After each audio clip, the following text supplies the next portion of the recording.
there, chitheads, and welcome back to another episode of Board Chitlist. I'm Leki, and I'm joined by... Sam. Sam. After that flawless introduction, we've been playing Brook City. We've got nothing else to talk about, so shall we just start talking about Brook City straight off the bat? That did remind me a little bit of Beavis and Butthead when Beavis goes, "Shut up, Beavis." I mean, Butthead. The best podcasts are the podcasts that have exclusively outtakes and hold no real content. So Like all our podcasts. Yeah. So, spoiler alert, you're in for a wild ride. But yeah, we've been playing Brook City from Blacklist Games.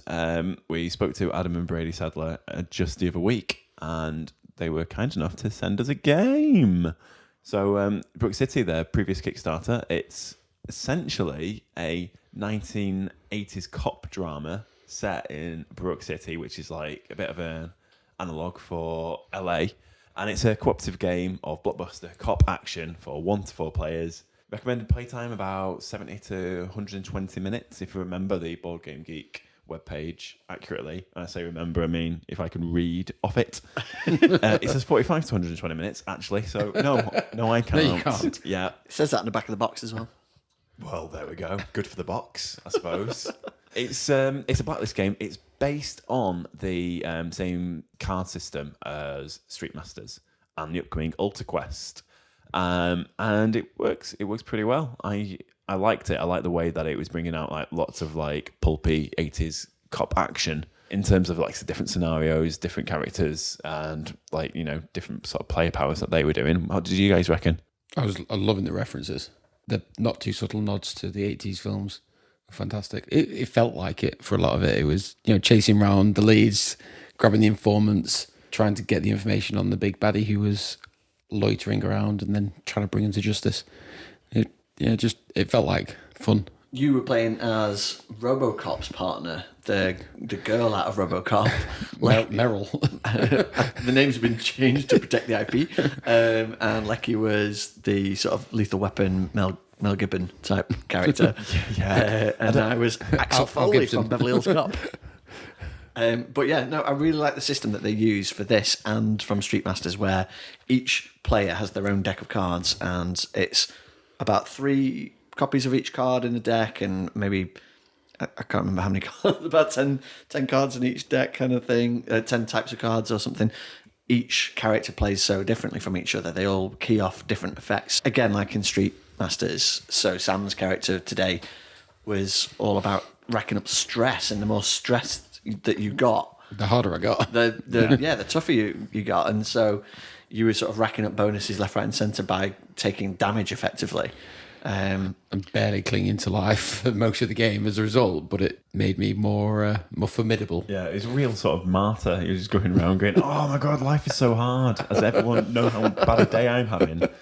And it's like, Typical really? lone wolf. Yeah. So there's a big departure here as well in this game. So it's a similar system. You've got the exploding dice for skill checks and stuff. And it was pretty much exactly the same system as Street Masters. You can move 3 spaces, then you play a card, and then you can do an action, which could be an action on a card or another move, that kind of thing. But the added sort of difference here is vehicles. So it's a big fixed map of Brook City, and all the illustrations are, I think it's the same team, it's Creation Studio again. Yeah. The illustrations are great. They've got that real Vice City sort of vibe, like Grand Theft Auto kind of vibe.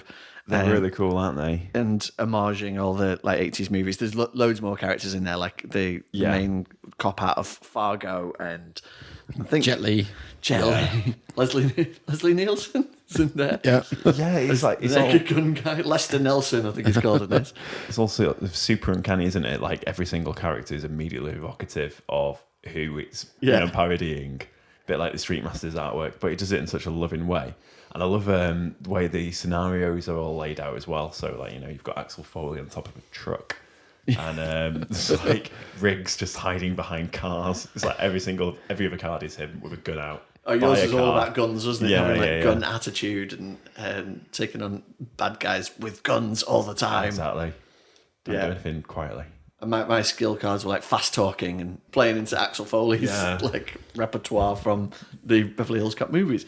Now that was all really nice. So the vehicles thing is that you're moving around a board like in Street Masters, but the board is much bigger. So to make time and distance and get to the places you want to be where all the crimes are happening and stuff, you have to jump in various vehicles. And invariably what we did is start off in our police cars and set out, but then ditch them immediately to use the special ability to nip completely across to the other side of the map to like the crime or the clue that you wanted to get to. Yeah. And then start doing the Grand Theft Auto thing of just commandeering or robbing other vehicles.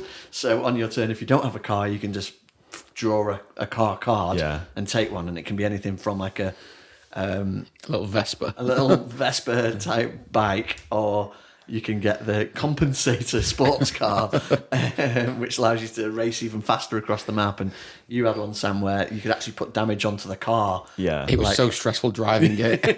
you could rag the car to bits whilst you're like looning around the map, drifting. Yeah. So you really had to sort of balance the usual sort of attacking baddies thing, which is essentially what it boils down to. The terminology is different in this. You're solving cases and you're putting progress on crimes, but effectively, because it's the same system as Street Masters, you're sort of beating the criminals up using investigative procedures or whatever. We kind of just sort of shooting at them or beating them up kind of thing. But so you're balancing that and trying to do that and stay on top of all the crime as it's spreading across the city, whilst also tracking down, in our particular scenario, 5 clues, which are like sort of mini bosses that are running around. And there's also a big boss running around who's running all the crime, and you've got to keep him in check as well, otherwise he'll go around and scoop up his own personal objective. And we were up against Gus Ferguson. Yeah, he was an interesting character, wasn't he? He was like basically looked like a Guy Fieri meth dealer running around town, picking up drugs, dropping off drugs, and shaking people down for money. And we had to could have been cakes. Could have easily been cakes. It could have been just been or sprinkles. A drug called cake. So made up drugs. So we were going around collecting and dropping off sprinkles. For his various clients. Spank, they call it in Grand Theft Auto. So we had to kind of like intercept his different, his various clues, which were like just look like drugs mules. Sprinkles mules. And we'd get to them before he did, really, and then try and manage the drug epidemic problem on the ground. So it's quite fun. I liked the gameplay in terms that it felt a bit like Snooki. You had to think, what position do I need to be in to get at a baddie at the start of my turn, and then can I kind of like manipulate myself to end up another baddie? Can I pot 2 baddies in one shot? Yeah, exactly.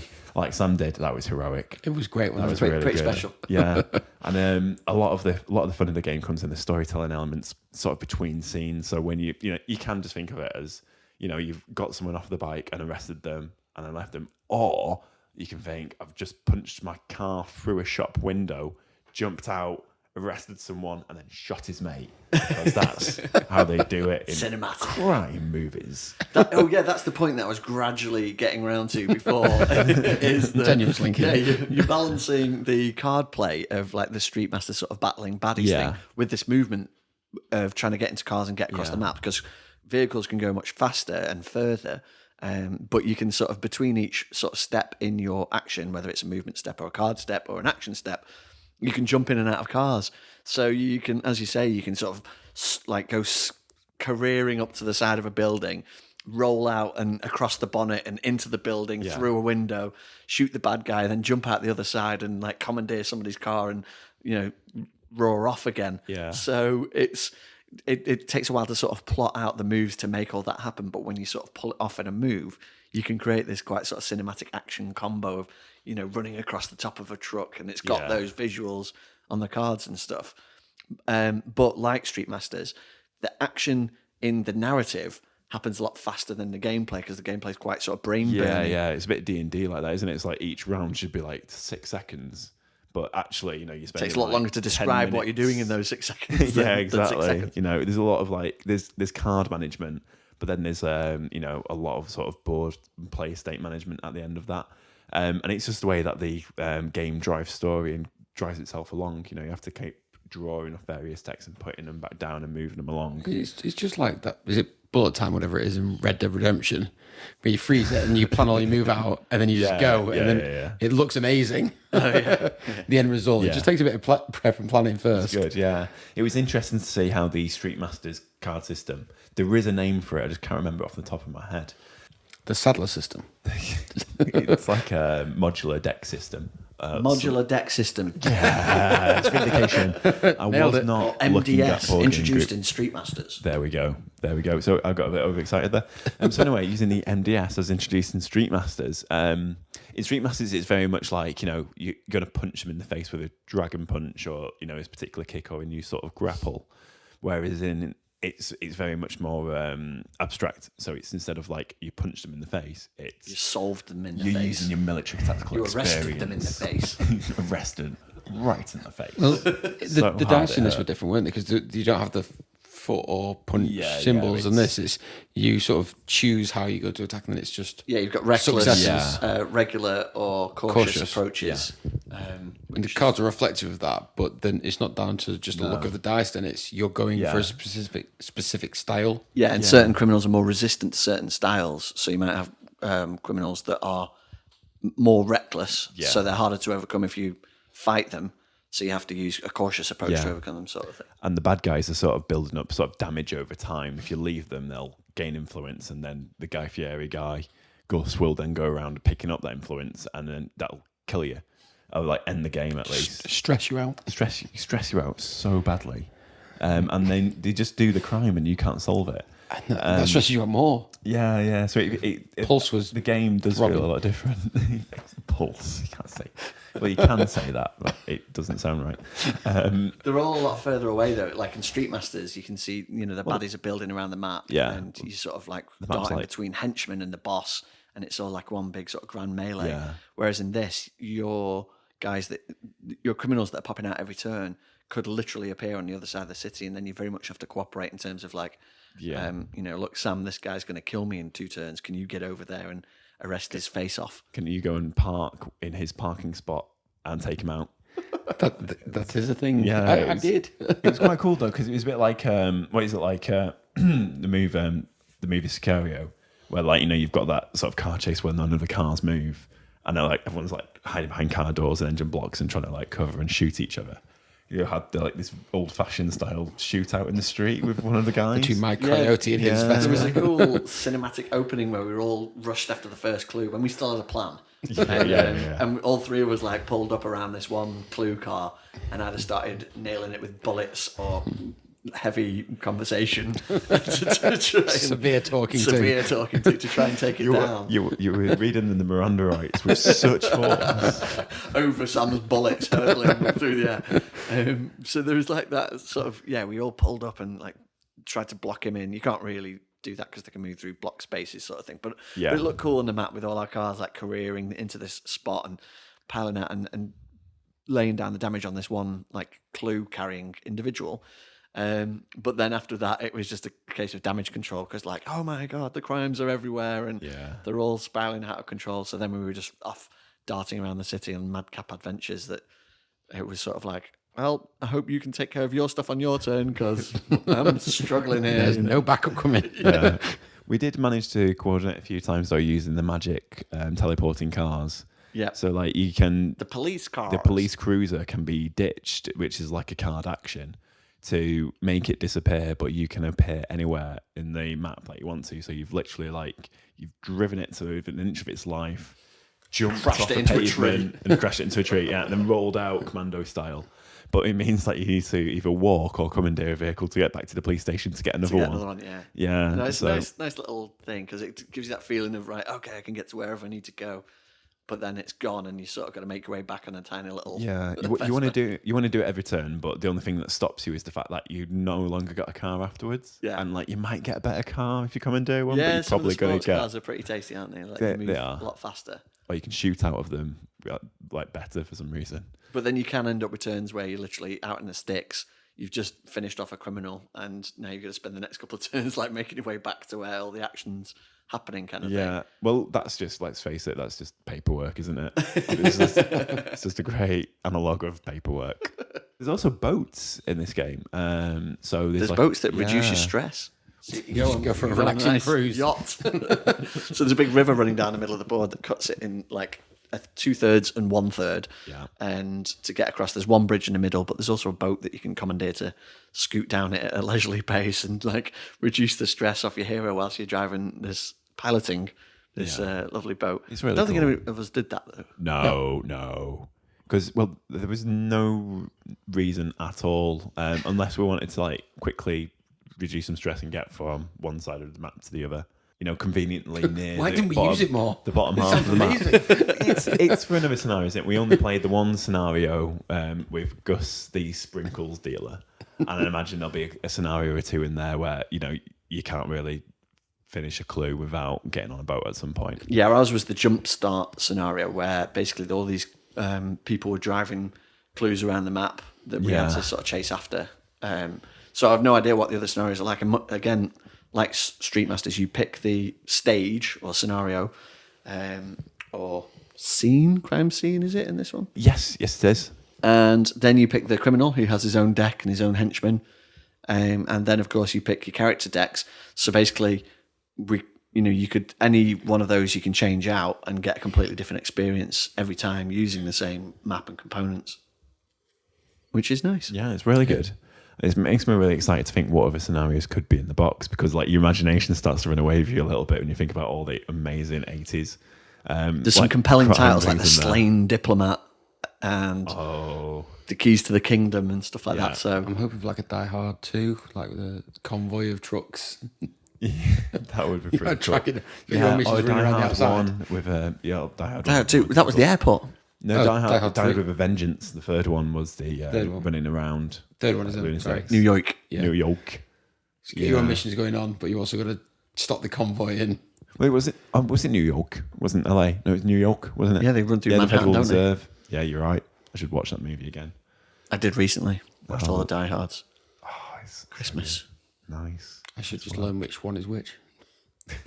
You only really need Die to Hard watch 4 is the one with a tower, isn't it? Christmas. Die Hard 4 is the one with Timothy Oliphant. and an otherwise brilliant actor who was gifted with a piss poor script. I don't know. He was in the Hitman Just like movie. Bruce Willis.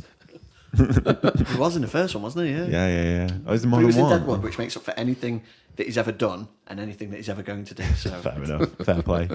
But I'll excuse him. including Santa Clara Diet, whatever it's called. Was he in that as well? Yeah. Oh well.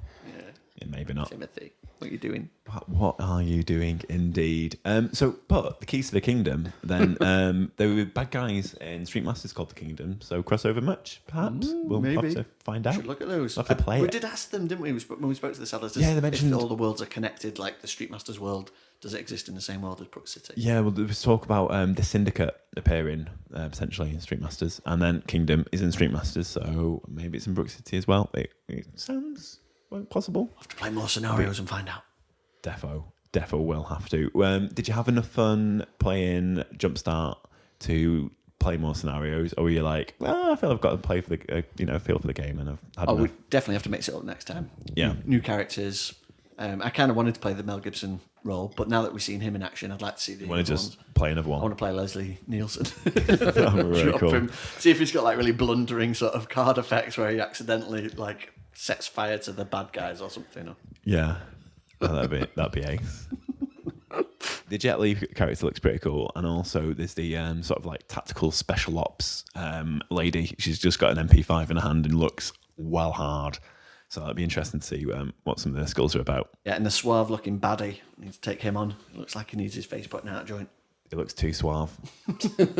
It looks like a Scotty Mick of Blacklist Games. Yeah, I'm a big fan of the modular deck system, and I really like how they've mixed it up for this game, and I'm dead interested now to see AltaQuest. how it works with AltaQuest. There's some rules online, but I just want to see the game in action. Yeah. See how it goes. It'd be cool to see what the halfling does compared to what the elves and Yeah, and how like quests and stories are sort of managed, and gear. It's the gear. So many questions that we should have asked the Sadlers when they were on. It's a similar layout to this as well. So it's a fixed map in Oh. AltaQuest, but it's broken up by the doors being put in different places, and Right. each room having different terrain effects and stuff. Interesting. So it's similar to Brook City, but I think there's going to be lots of differences to sort of mix up the gameplay and everything. And it's really nice to see this development, over the course of the different games. It actually, I think it started with The Walking Dead, which was the same thing where each character had their own deck. But it seems to have sort of evolved over time and got sort of tighter. Yeah, because the Walking Dead was more of a combat arena, wasn't it, as well? So a bit like Street Master Z. You know, you've got a sort of grid of squares, and then you're just moving around and fighting zombies within that. It was a bigger map, I think, wasn't it? Yeah. The Walking Dead. So, and you had like more specific objectives. You were running like from building to building and stuff. And it was a bit more open, I guess, than the sort of closed arena of Street Masters. But it did have the individual decks. You know, you'd have one person was a sniper, one person was a healer, and that kind of thing. And so it's and I love the dice mechanic in this, because whatever you do, you can't crap out on a roll. Yeah. So like a bad roll is still a good roll. If you roll shields in this, they're called hunches. Then you generate hunches, which you can convert into successes next time, or you can spend them for other sort of card effects and stuff. So even if you don't necessarily take out the criminal that you're fighting that turn, you know, you're teeing yourself up for another cool move the turn after, sort of thing. So, and I like that you never feel ripped off or like, oh, I rolled a miss and that's the end of that. Yeah, it's really satisfying to know that even though you didn't like get the success, you just cash it in next turn if you get one of those half rolls again.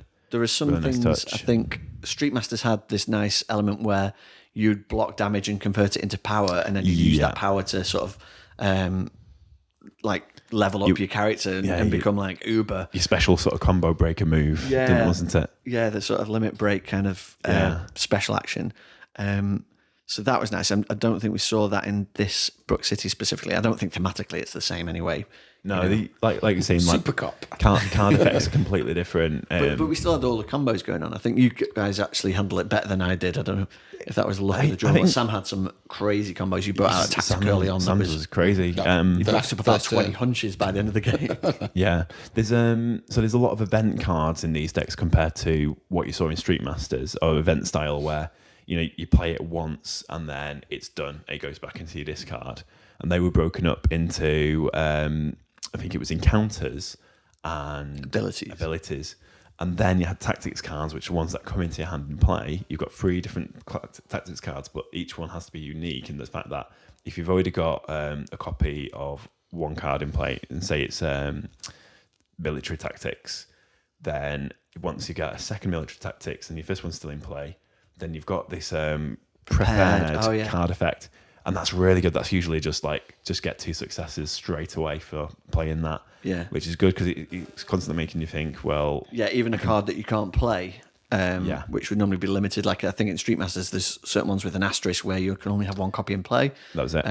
So you're sort of encouraged to get rid of it, to bring in the other copy or to discard the other copy or whatever. In this one, they're still useful. They still have like another cool ability that they can key off. And those are the cards that are giving you sort of ongoing buffs as well. So like your gun effect, you're going to reduce someone's resistance to that by 1, or you're going to be able to move an extra space every time you move. So it's nice. Yeah. There's a lot going on as well. There's a lot to sort of pass. So you've got your move, you've got your multiple actions that you're doing. Yeah. Then you've got all the criminals activating in your area, which can be anywhere between like 1 and 5 dudes at a time. Then the baddie boss gets a go and he drives around and does his thing. And then the stage, or scene or crime or whatever it is, gets a turn as well. And that does something.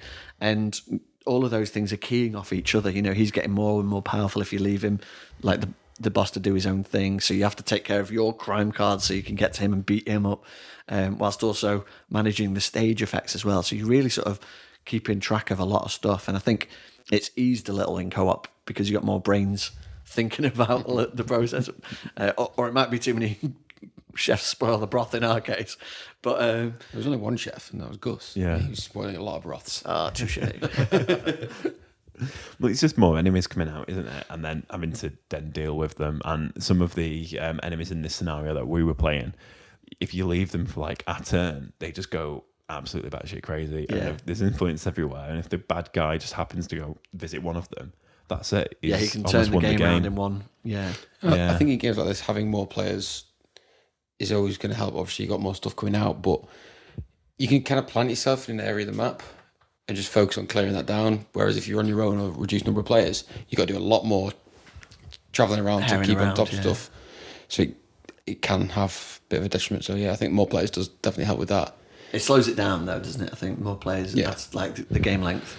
Yeah. Especially when you park. Yeah, that's it. Park up and fight. It's more more card management. More parkour. No, it's good. It was for me a rollicking good time. Really, it did everything that this box sorts of promises you. You know, you're gonna go out, you're gonna pretend like you're cops, you're gonna have really good adventures, and you're gonna f shit up in terms of what, like the Baywatch movie. It's sweary tonight, like. Yeah. I should get some sleep. Yeah, is there anything to add? Is there anything about Brook City that we need to tell people? Amount of content. It's like over 400 cards. Stupid amount of content. Tons of decks. Like I think 8 different cop decks. Yeah. 3 case decks. 3 criminal decks. About 6 scenarios. Was it? Each of those like gets mixed up, and you can like the replayability in the game alone. Like even if we did play the same characters again and the same, you know, we had another go at Gus because he did actually beat us, didn't he? In the end. Oh yeah, I'd be happy to give that another try, like with the same setup. In fact, we did it twice tonight. Like you and I started it before Sam got here, just to sort of get through the rules down and stuff. And it felt different the second play using all the same characters. So to mix it up again and get a new villain and new character combos, or take the same characters and try and beat multiple villains with them. There's just a shed load of content. Well, you've got to feel them out, haven't you? Really, you've got to work out how that particular villain operates, how his gang operates, and how you can sort of disrupt them and stop him from being able to cash in his influence. I think we were still trying to work that out when he beat us at the end. Oh, totally. I think we just about... We impounded his car so many times and then realised we should keep impounding him. Just keep beating him up, because it was like, we'd take his car away and we'd just let him go free. Yeah. It's like, maybe one of us should keep an eye on him. Stop being so naughty. I just loved it. That's another parking ticket. Now I'm off to kill all of your friends. Yeah, great fun. And loads of minis as well. Loads of really nice minis. Loads of vehicles. Like, each vehicle's represented. You know, like, you could have easily just given us some cardboard cutouts. But now you get like nice little resin figures. If only someone could paint. Yeah, well, you know, get your emulsion brush out and give it a go. It would make it so much worse. Some nice little decals. Just get a paintball gun. But the nice little, if you were into painting, the nice little minis to paint, especially the vehicles. There we go. Brook City. I had a fantastic time playing it. It's a great thematic game. Then check out Brook City. You'll have a great time. Is that good for everyone? That's good. Yeah, wicked. I also like the game. Nice. I also like the game. Thank you very much for listening. Nice. If you have got this far. Excellent. Doubting at this point. We'll see you next week. We didn't. Ta-ra. Bye-bye.